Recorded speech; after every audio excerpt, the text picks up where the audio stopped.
আসসালামু আলাইকুম। আমার নাম মীর নাজমুল হোসেন রনি। আমি মিমটেক্স অ্যাগ্রোকেমিক্যালস লিমিটেড কোম্পানিতে সেলস প্রমোশন অফিসার হিসেবে কর্মরত আছি। আজ আবারও একটা নতুন ভিডিও নিয়ে আসলাম। আজ আমাদের সাথে আরও একটা নতুন অতিথি আছেন, একজন সফল কৃষক আমি বলবো। সে আমার কাকা হয়। আমি তার কাছে যাই, আগে তার পরিচয়টা জানি। আসসালামু আলাইকুম। ওয়ালাইকুম আসসালাম। আপনার পরিচয়টা, আপনার নামটা একটু বলবেন। আমার নাম মোহাম্মদ মিকাইল ইসলাম।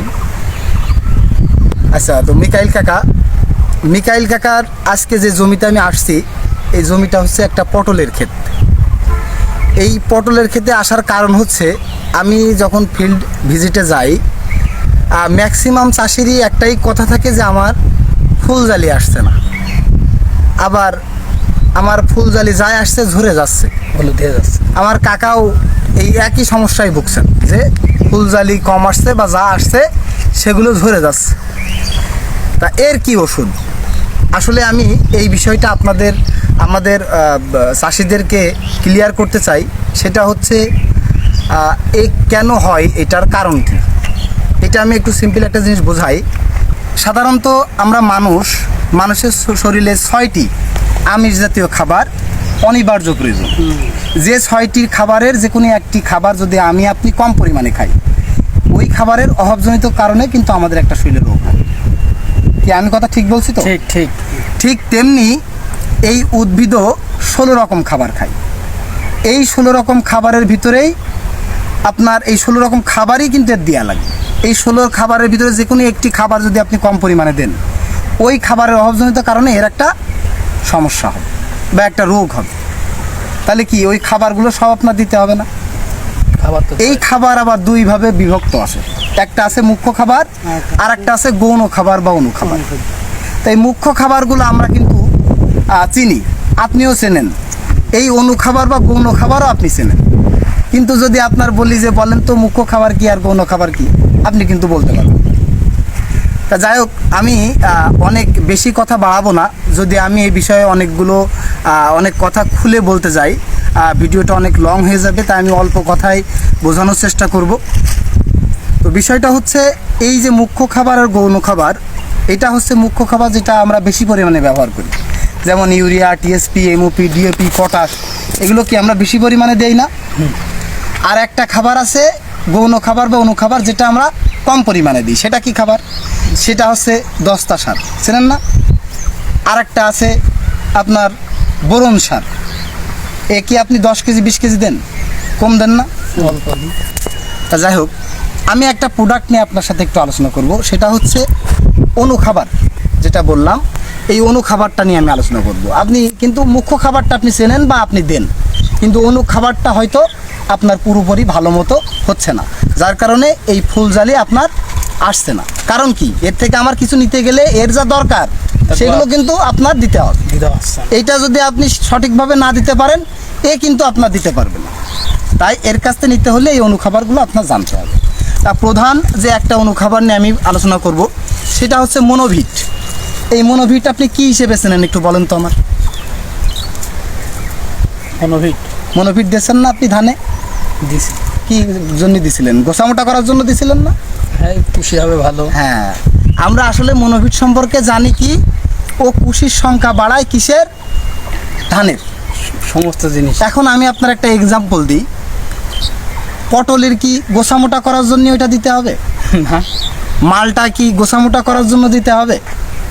ড্রাগনে কি গোছামোটা করার জন্য দিতে হবে? না। তাহলে আমি ওতে কেন দিব? তো মেলা রকম কাজ আছে। হ্যাঁ, ওতে মেলা রকম কাজ আছে। আমার কাকা কিন্তু বলছে ওতে মেলা রকম কাজ আছে। সে কাজটা কি? কাজটা সম্পর্কে একটু বলি। আজ হয়তো ভিডিও একটু লং হবে। কাজটা হচ্ছে, এই মনোভিটের আরও সুন্দর কিছু গুণ আছে। সেই গুণটা কি? এই সুন্দর গুণ হচ্ছে, সবথেকে বড় গুণ, এই গাছের ক্লোরোফিল গঠনের সহায়তা করে। ক্লোরোফিল কি? এই যে আপনার পাতার যে সবুজ কণিকাটা, এইটা গঠনে সহায়তা করে এই মনোভিট। এটা একটা কাজ। আর একটা কাজ তো আপনি জানেন, যে গাছের কার্যকারী কুশি সংখ্যা বৃদ্ধি করে ধানের। এখন এই পটলের ক্লোরোফিল গঠনের সহায়তা করলো। পটল না, প্রত্যেকটা সবজির এক। দ্বিতীয়ত আর একটা সুন্দর কাজ, সেটা হচ্ছে সালোক সংশ্লেষণ প্রক্রিয়ায় খাবার প্রস্তুত করতে সহায়তা করে। সালোক সংশ্লেষণ প্রক্রিয়ায় কি, এটা কি আপনি জানেন? এটা সম্পর্কে একটু বলি।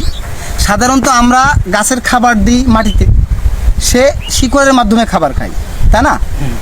এখন শিকড়ের মাধ্যমে ঠিকই সে খাবার খাচ্ছে, কিন্তু ছায়াযুক্ত জায়গায় আপনি খাবার দেবেন মাটিতে, দিয়েও দেখবেন দিন কোনো আবাদ ভালো হয় কিনা ছায়া জায়গায়। হয় না। কেন হয় না?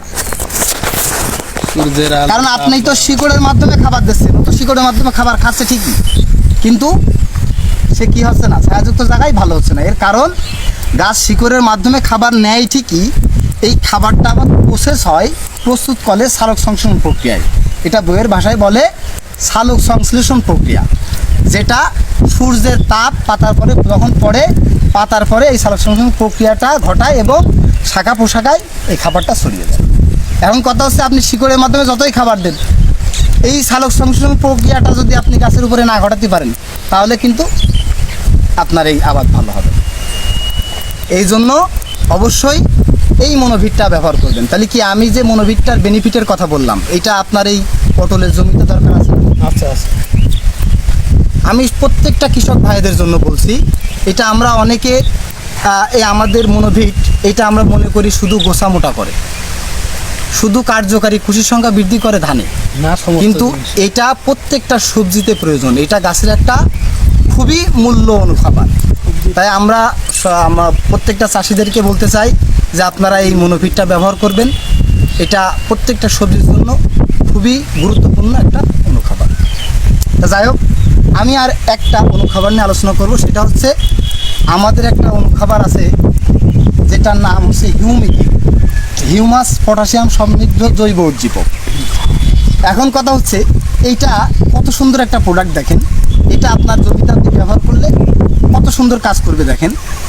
এইটা যদি আপনি ব্যবহার করেন আপনার জমির এই যে আবাদটা, এই আবাদে এই গাছে প্রচুর পরিমাণে শিকড় করবে। কি করবে? প্রচুর পরিমাণে শিকড় করবে। শিকড় বৃদ্ধি করে। আপনার জমিতে মাটির উর্বরতা ক্ষমতা বৃদ্ধি করবে, জমির উর্বরতা ক্ষমতা বৃদ্ধি করবে, মাটির জৈব সারের ঘাটতি পূরণ করে। আবার কি, এর সবথেকে সুন্দর গুণ, সবথেকে একটা ভালো গুণ, এটা আমার বলতেও খুব ভালো লাগে, সেটা হচ্ছে মাটিতে থাকা সকল পুষ্টি উপাদান খুব সহজেই গাছের গ্রহণ উপযোগী করে তোলে। অনেক সময় দেখবেন আপনার জমিতে প্রচুর পরিমাণে সার দিচ্ছেন, কিন্তু আপনার সারে ধরতেছে না, গাছে আপনার ধরতেছে না, এরকম হয় না? অবশ্যই। এই সমস্যাটা যখনই দেখবেন, আমাদের এই হিউমিকিংটা যদি আপনি পার বিঘা জমিতে 2 থেকে 3 কেজি হারে ব্যবহার করতে পারেন, আপনি খেয়াল করবেন আপনার ওই গাছে 3 দিনের ভিতরে আপনি যে গাছের সার দিচ্ছেন এটা বুঝতে পারবেন। এটা আপনি বুঝতে পারবেন খুব সহজেই, কারণ মাটিতে থাকা সকল পুষ্টি উপাদান খুব সহজেই এই গাছের গ্রহণ উপযোগী করে তোলে। এর কারণ হচ্ছে মাটিতে কিছু ব্যাকটেরিয়া বা অণুজীব থাকে, যেইগুলো অনেক সময় অতিরিক্ত রাসায়নিক সার ব্যবহার করলে এই ব্যাকটেরিয়া বা অণুজীবগুলো কাজের ক্ষমতা হারিয়ে ফেলে। ঠিক আপনি যখন এই হিউমিকিংটা ব্যবহার করবেন, এই মাটিতে থাকা ব্যাকটেরিয়া বা অণুজীবগুলো সক্রিয় হয়ে যায় এবং কাজ করার ক্ষমতা ফিরে পায়, যার কারণে 3 দিনের ভিতরে আপনি বুঝতে পারেন আপনার গাছে আপনি কিছু ব্যবহার করেছেন। এই হিউমিকিংটা খুবই সুন্দর একটা প্রোডাক্ট, আপনারা ব্যবহার করবেন। প্রত্যেকটা চাষি ভাইদের কাছে আমার একটাই অনুরোধ, যে আপনারা যারা সবজি চাষ করেন, যা ড্রাগন, মাল্টা, পেয়ারা, এই ধরনের চাষগুলোই আপনারা হিউমিকিংটা ব্যবহার করবেন। আর এই ধরনের ফসলে সাধারণত আমরা ফল নিয়ে থাকি, যেমন রানিং অনেক, মানে সিজনাল না, যে ধান যেরকম 6 মাসে উঠে যায়, 3.5 মাসে উঠে যায়, এ কিন্তু অনেক দিন থাকে। এটা আমরা কি করি, আস্তে আস্তে এটা ফল নিই আর বাজারজাত করি, তাই না? জি। এই জন্য অবশ্যই এই ধরনের আবাদ, যেগুলো দীর্ঘমেয়াদী আবাদ, এই দীর্ঘমেয়াদী আবাদে আমরা হিউমিকিংটা ব্যবহার করব। মিনিমাম 1.5 থেকে 2 মাস অন্তর অন্তর ব্যবহার করার চেষ্টা করব। আর 1 বিঘা জমিতে ব্যবহার করব মিনিমাম 2 থেকে 3 কেজি। তা যাই হোক, আমি আমার কাকার সাথে অনেক সময় আমি গাছের পরিচর্যা নিয়ে আলোচনা করলাম। আর একটা আলোচনা যেটার ভিতরে ছিল ফুল ঝরে যাওয়া, তাই না? হলুদ হয়ে যাওয়া, ঝরে যাওয়া বা হচ্ছে আপনার ফল বিকৃত হয়ে যাওয়া বা বেকাতাড়া হওয়া, এরকম হয় না ফল? এইটা হয় কি সারের ঘাটতিতে জানেন? বোরন সারের ঘাটতিতে। এই বোরন সারের ঘাটতি কখন বুঝতে পারবেন? যখন দেখবেন ফুল ফল ঝরে যাচ্ছে, আবার কখন দেখবেন যে আপনার এই ফলটা বিকৃত হচ্ছে, আকার বেকাতাড়া হচ্ছে। আবার দেখবেন দানা জাতীয় ফসল, যেসব ফসল যেরকম আপনার ওই যে ভুট্টা আছে, এইসব দানা জাতীয় ফসল দেখবেন চিটিয়া হয়, এই বোরন সারের ঘাটতি থাকে। এই বোরন সারটা আপনারা অবশ্যই এই বোরনটা ব্যবহার করবেন, সলুবার বোরন 20% দেখে। আমাদের কোম্পানির এটার নাম হচ্ছে নিম বোরন। এটা পার বিঘা জমিতে ব্যবহার করতে হয় খুবই অল্প, মাত্র 500 গ্রাম পার বিঘা জমিতে ব্যবহার করলে আপনার বোরন সারের ঘাটতি পূরণ হয়ে যাবে।